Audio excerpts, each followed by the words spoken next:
The internet shutdown on the 13th of January 2021 affected all sectors of Uganda's economy. It came at a time when COVID-19 pandemic has taught the society new ways of conducting business without necessarily boarding a plane, driving a car or physically attending a conference.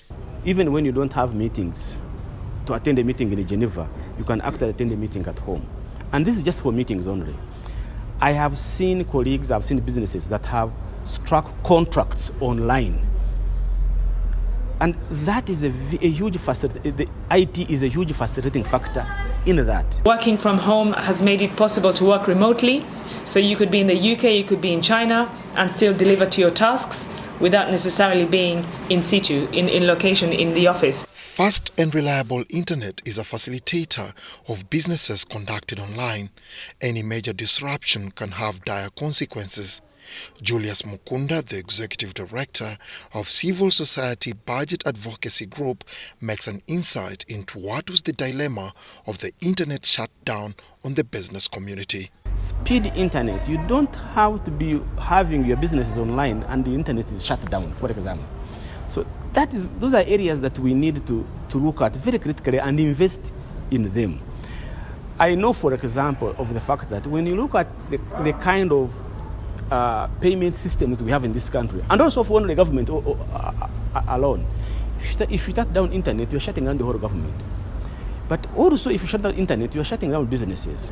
Despite of these issues that border on national security are hardly taken for granted, ICT Minister Judith Nabakova reveals that the decision was taken after a thorough consultation and assessment on what will be the consequences if the internet was left uninterrupted. But nothing is more precious than life.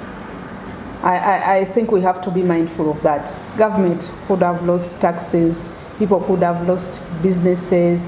I know there was some inconvenience that was there. But at the end of the day, life is more important than anything else. If you are still alive, it means that you will be in position to do or catch up with what you missed in the past 14 weeks or in the past months. Analysts argue that it was a bad move for government to shut down the internet. On the other side, they also looked at relevant options the authorities will have devised rather than disabling the free flow of internet fibers. I can testify to this. When they shut down internet, companies like Jumia made so huge losses because they could not deliver the orders to their clients. Of course, the issues which caused the shutdown of the internet, it was in relation to the elections. And should we hope that when they turned off the internet, nothing happened? Life continued.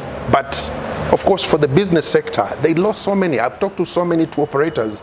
They're telling me they were affected. Government's position is that the internet blockade was timely and stopped wrong elements from negatively utilizing social media platforms to misinform the public and cause chaos and destabilize national security. A lot was taking place on social media. There is no doubt about that. Social media was going to create a disaster in this country.